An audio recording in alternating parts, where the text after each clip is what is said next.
Welcome to the Level 1 PowerPoint. In this video tutorial, I'm going to walk you through all of the different features and do some demonstration activities so that you'll better understand how to use this tool to help you implement systematic, explicit, multisensory instruction with your students.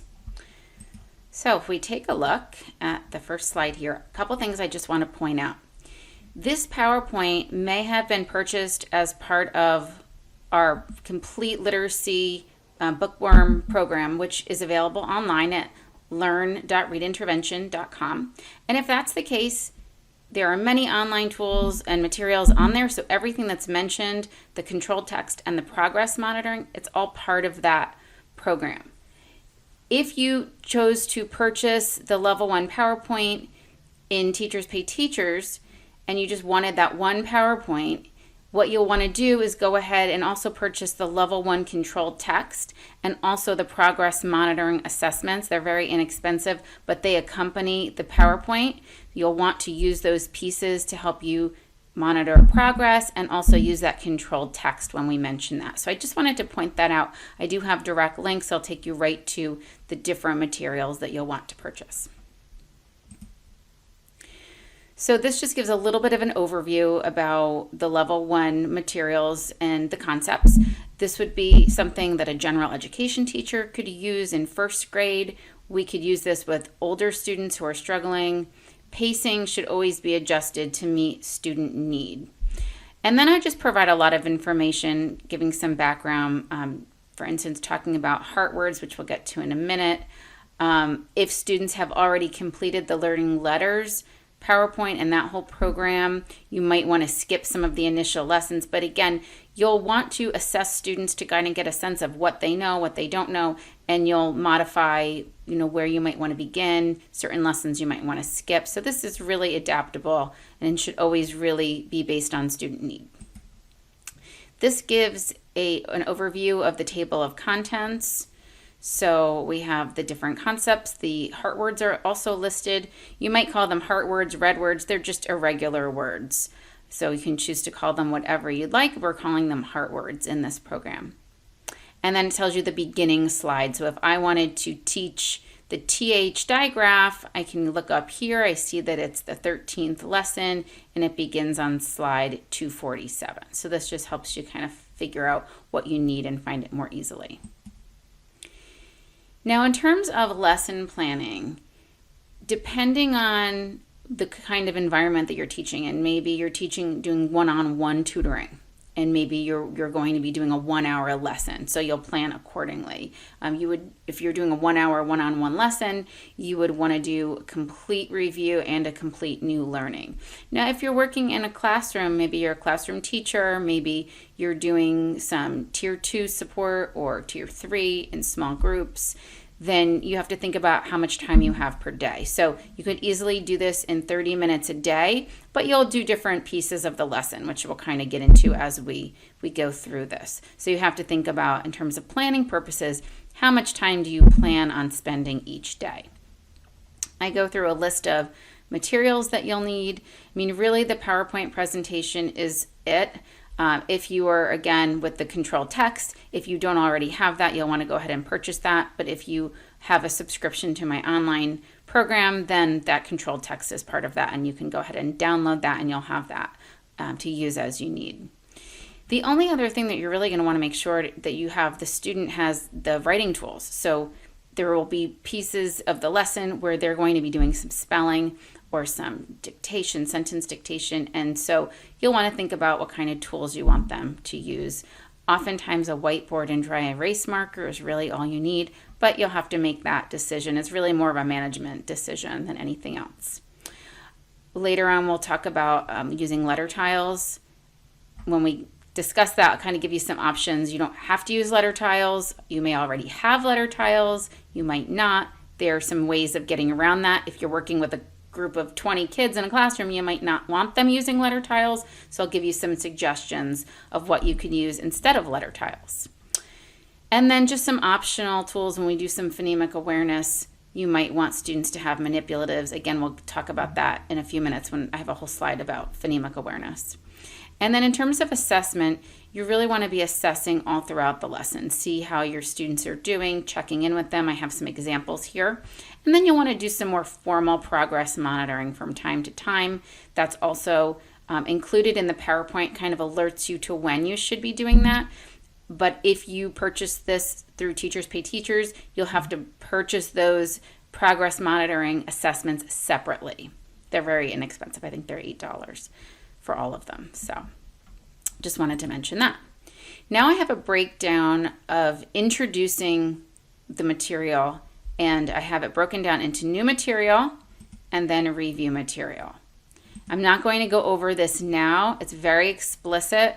I will be showing you this type of going through this lesson plan format for the new material and the review material in a few minutes. But this is the lesson plan. This is the general lesson plan that I use. Another thing I'll be showing you is that I have information instead of a teacher's guide. I have information that I put in the notes section on the PowerPoints that will guide you through certain activities, and we'll talk about that in a minute. And then I want to point out this icon for the pencil. What that means is it's time to do a spelling task, and you'll see that as we go through as well. Have a little bit more information about what to do if a student makes an error when spelling. You can read that. This is just showing for people who have my online subscription to the entire Bookworm program and all the materials. It's just showing you that I do have another lesson plan and template that's available if they wanted to download that. It just provides even more information about the lesson plan. I have a slide on showing students a new heart word, how to go ahead and teach that, so you can go ahead and read through that when you have time. I also have a list of all of the level 1 heart words that will be introduced. I have a slide talking about phonemic awareness. If you're unfamiliar with it, it's something you definitely want to learn more about, because in order to really be able to use this PowerPoint effectively, you need to understand the different concepts being taught. We have modules available on learn.reintervention.com that teach about phonemic awareness, phonics, and fluency. So if you're looking for some training, that's a great place to start.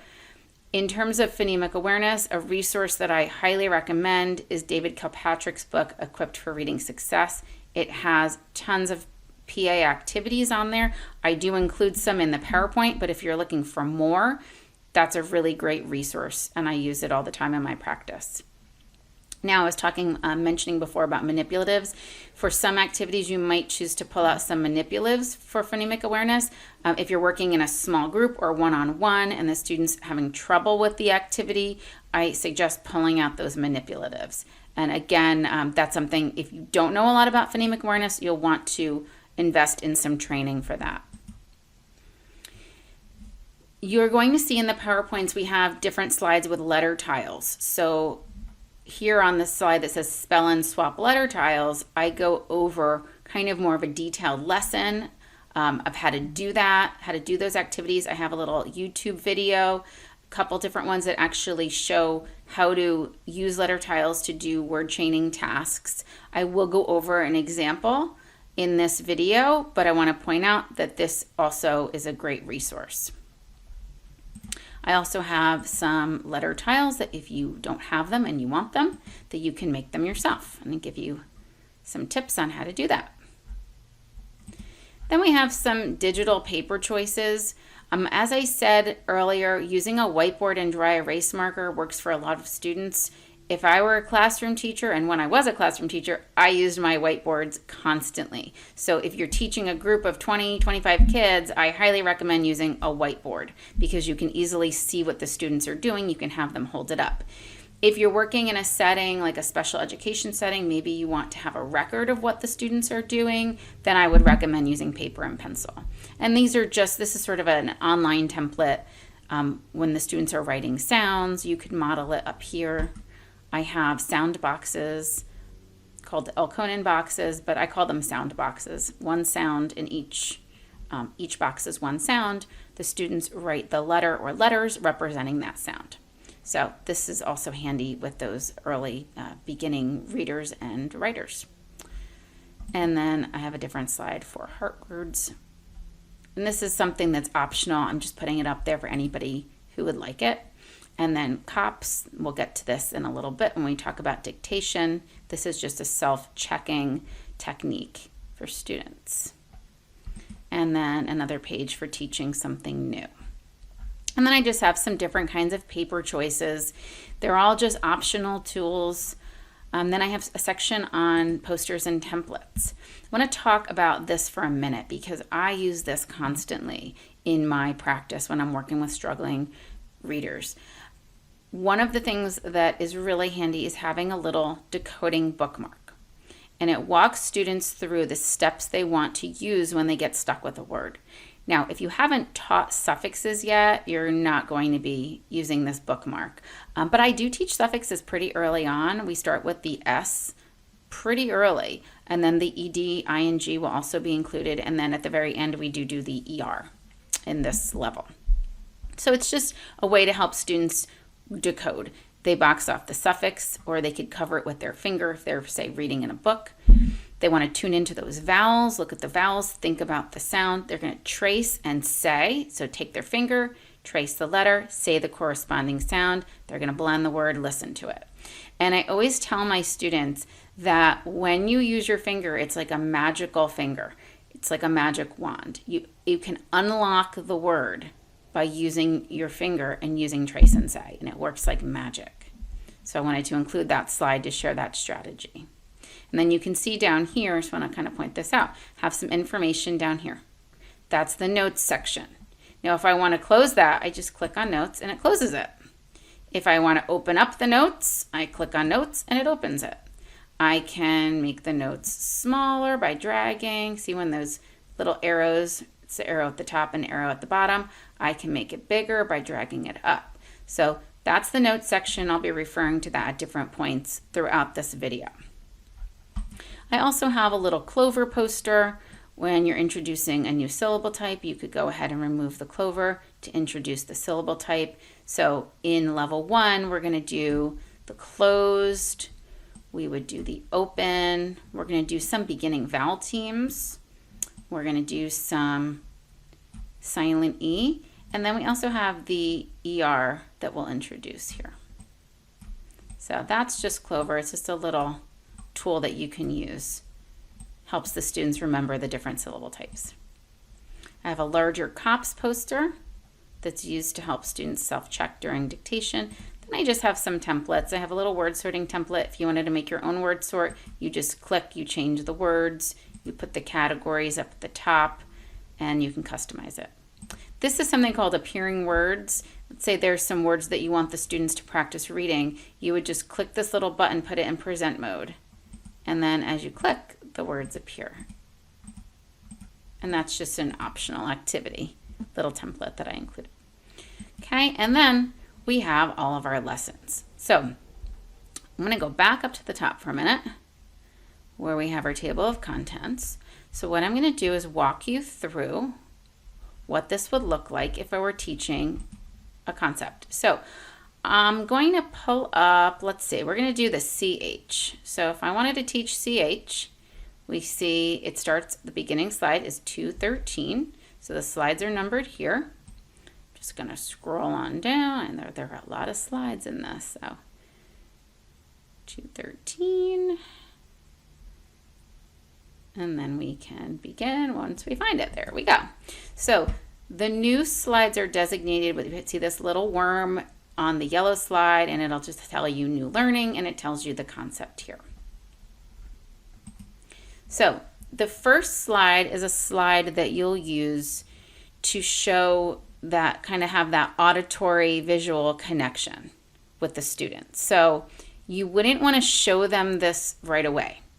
First, you would just want to ask the student to tune into the sounds that they hear. And so you'll tell them, kind of tap into what they already know. You already know that sometimes we have two letters that make one sound. For instance, you know the SH digraph makes the sh sound. That's if we want to show sh, we're going to use the SH. Or if we want to spell k at the end of a word after a short vowel, we're going to use CK. So we've already learned some of these. Today we're going to learn a new digraph. And first you want the students to just listen and identify, what do they hear at the beginning? chin, chop, chat. What sound do you hear? And hopefully they can tell you the ch. If they can't tell you, you'll want to help them out by kind of saying that part a little louder, like chin, chop, chat. And once they tell you, well, we hear the ch sound, then you're going to want to pull up this PowerPoint and show them the slide. Now I want to show you that you've got some tools here. We've got a little highlighter, laser pointer, pen. So you can go ahead and use these tools. I use them quite often if I'm doing Zoom with a student. If I'm doing virtual instruction, I might use the Zoom tools, but I just want to point out that PowerPoint does actually have these tools. If you're using this as a Google presentation, the tools are not quite the same, but the slide is essentially the same if you're using it on Google. So the next thing I would want to do is I would want to have the student identify what looks the same. You can see that all of these have the CH. And then you're going to use the slide for the direct instruction. So you just tell the student when we want to show ch, we use the letters CH to do that. Okay, and I'm going to go back. I could use my laser pointer if I wanted to, and then when I click, then it's going to animate and it'll come up. So we have the word chair, which starts with that ch sound. And their direct instruction is here. The letters CH form a digraph. A digraph is two letters that just are representing that one sound, ch. Okay, and then we can go on. Now, the next activity, this tile activity, I'm going to discard my annotations there. When we're doing these letter tiles, I'm going to show you, you can actually shrink this if you want to make it smaller. You want it to be in edit mode. If you have it in present mode, you cannot manipulate the tiles. So if you want to manipulate the tiles and drag them, it has to be in edit mode. You know you're in edit mode when you see the thumbnails on the left. Okay, now I want to point out, I'm going to click on the notes, my notes disappear, my notes reappear. Down here, you'll want to use your notes because I give you the words for this word chain activity. Now, if students have their own tiles, you could just tell them which tiles you want them to pull out. You also might decide to delete the tiles you don't need from up here. I included all of the tiles, all of the letters, in case you wanted to do more words than what I've included. But if you choose to just use the ones I've included, you could just go ahead and delete all the tiles you don't need. You might also want to print this out and the students could use the tiles that are here. So it's really up to you how you'd like to do this. If you prefer not to use tiles, students can complete these word chaining activities with a dry erase board and a marker. That's another option. So let's talk about what I mean by word chaining and what we're going to do for this activity. This is an activity that helps the students think about that letter sound correspondence. So you're building phonics. It's tapping into that phonemic awareness and also can be used as a blending activity. So I'll show you how this works. So you would start by asking the students to spell the first word. So the first word on the list down here is the word chap. So you could go ahead and model this on the board while the students are doing it at their desks. They say the sound ch, a, p, chap. So they're saying the sound as they're dragging the tile. Now, one way you can do this is tell them they're going to change chap into chop. And then they have to decide what's moving, which sound is changing, what letter is changing. So chap, chop. So we're going to go ahead, and change the a to the ah, and we get chop. And then you go ahead and do the next one, change chop into chip. And then they have to decide what's moving, chop to chip. Now, that's one way you can do this activity, is just tell them change the first word into the next word, change the next word into the next word, and they're only changing one tile at a time generally. Another way you can do this though, if you want them to work on blending, instead of saying the word, you can just say the sound. So, okay kids, spell chap, that's always the first step, you spell the first word.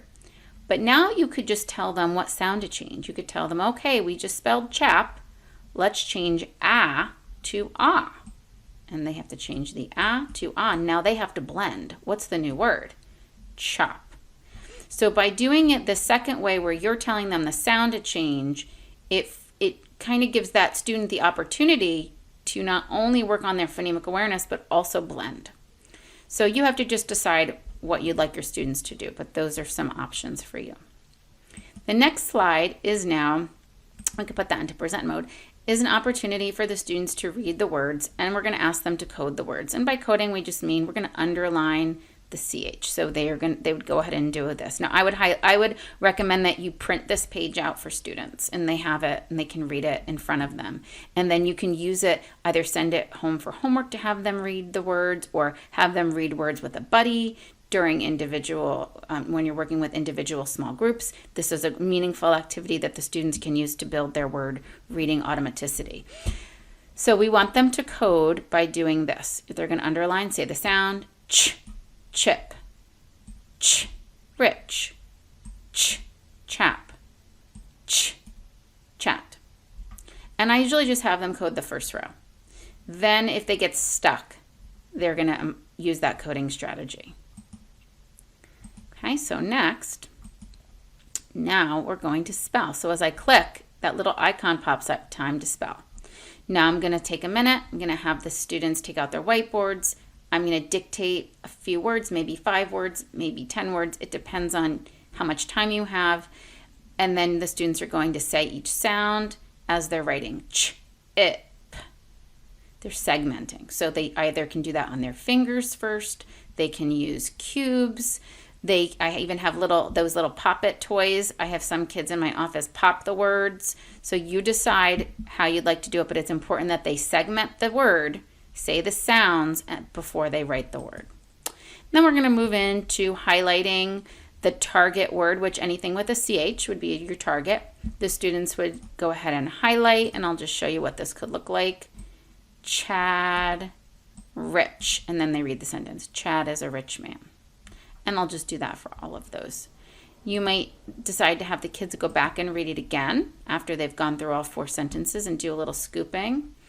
Chad is a rich man. Maybe have them scoop into phrases. That doesn't have to be something you do now. It might be something you come back to. It just depends on your time constraints and what you want the kids to work on. Okay, now we're going to introduce a heart word for the students. And again, that heart word method and how to introduce it is on an earlier slide, so I'm not going to go through it now. But what I want to show you is that I have in red highlighted the tricky part, and when you click, the heart will pop up. That this is the part we have to memorize by heart, because it's not what we're expecting. We're expecting eh. We're expecting the E, because E is usually how we show eh. But in the word said, we're using AI to show it. So that's the new heart word for reading and spelling. And then I have some sentences that include the heart word. Students can find and underline. Okay, and then at that point, you would want to pull out your controlled text. And that is the new learning. So that controlled text would be that last thing. Just to show you what that would look like, I'm going to exit out of this for a second and show you, this would be the controlled text. Chips chick. This is what I have as part of my controlled text. That's part of my online learning program, but is also sold separately in Teachers Pay Teachers. And then I have some different activities that help the students think about vocabulary, help them think about what's happening in the story, visualizing. We talk about multiple meaning words. So this is where we're working on that comprehension, building that vocabulary. So this would be an example. So now we have words that with that CH. We have the new red word, and the students can reread this throughout the week to practice building that fluency and build that vocabulary and comprehension. You might even choose to use this during a kind of a center time when you're working with small groups. Kids can be partner reading this. You might ask them to respond in writing to some of the questions at the bottom. So this is a really great resource, and it's so important. You need to make sure you're having them read controlled text. It's not enough just to do the phonics. You have to make that connection with them in order for it to really impact their learning. So I just wanted to point that out. So that would be introducing something new. Then we have our cumulative review, and that's indicated on the green slide. We have this little worm in a book. So we start off with a little phonemic awareness task, the mystery word. So this would be an oral blending activity. It gives you a word bank down at the bottom.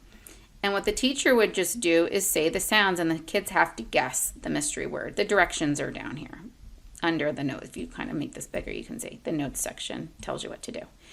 So the teacher would say j, a, g, z. What's the mystery word? The kids yell out jugs. This is just a little oral blending task. And if there's something else that's more pressing that the assessment shows you need to do with students, by all means do that. I'm just trying to include activities that would be helpful for generally the kids that are learning these types of skills. Then we have another listening activity where we're given an object, and I write them down here, rug and hug. So rug, the student will say the sounds, they're going to segment, and this is all done orally without the letters. It's just a listening task. R, a, g. What's the first sound in rug? R. What's the last sound in rug? G. At some point, we'll also identify the vowel sound. What's the vowel sound? What do we hear in the middle of rug? And as the lessons go on, the tasks become more complicated. So we'll do some deletion tasks, substitution tasks. So it changes as we move on. So that would be a quick little phonemic awareness warm-up. Then we have the reading sounds, and it gives you directions at the bottom. The students are just going to read ch, sh, k, s, or z, m, f, u, z, s, j, a, e, a, r, x, h, p, d, y, b. And that's simply all they need to do. They just need to read the sounds. And then it's time to spell the sounds. Now you're going to remove this, turn off the PowerPoint. Now you're going to give the sounds, and the student writes the letters representing those sounds. Okay, now we come upon the blending drill. So for this, we want to take it out of present mode and have it in edit mode. And for this, the students are just going to blend and read words. Mostly they'll be nonsense words, just helping them kind of focus on that new pattern they learned. So they would read ch, off, choff. And this would be a good opportunity to talk about continuous blending for kids. So they hold on to that vowel, choff, choff.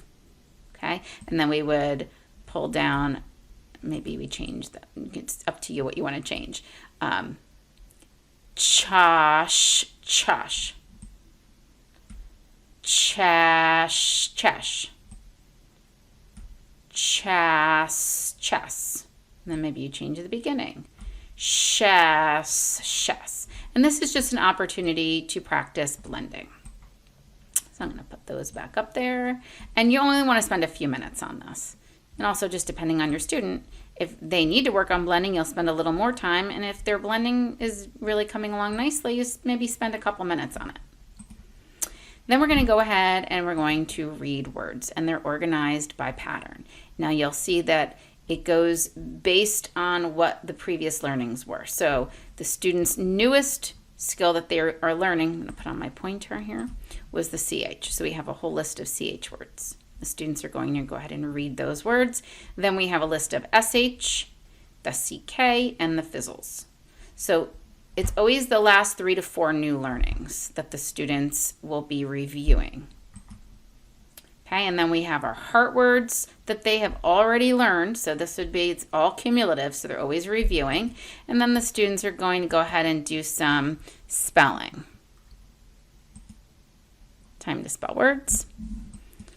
Okay, then we're going to go ahead and do some sentence reading. So again, it's cumulative. You'll see a lot of the SH, the CH. I underline the newest heart word that's taught. We're going to have some connection to language. So there might be a question about multiple meaning words, vocabulary words. In this example, it's asking who's speaking. How do you know they're speaking? So it gives you an opportunity to talk about dialogue tags. We talk about a couple vocabulary words like sham and shin. Ask them to draw a picture to help them learn those words. So they're all different. Depending on what the words are, there'll be some different tasks at the bottom to help you talk with the students, discuss that vocabulary and language. Then we're going to do a sentence dictation. Now you can choose one of the sentences from the slide here, or you could make up your own sentence. Usually something simple like sentence 1 or 2 would make a great sentence to have the students do for dictation, where you're just repeating, you say the sentence, the students repeat it, they write it. So maybe you decide to do Rich hit his chin and his shin. Or maybe that's too much for the student and you just want to do Rich hit his chin. And maybe that's the sentence because that's what you think your students can handle. The student would write that down, and then we can use this slide to check. So they listen to the sentence. They're going to repeat the sentence. They're going to count the number of words they hear in the sentence.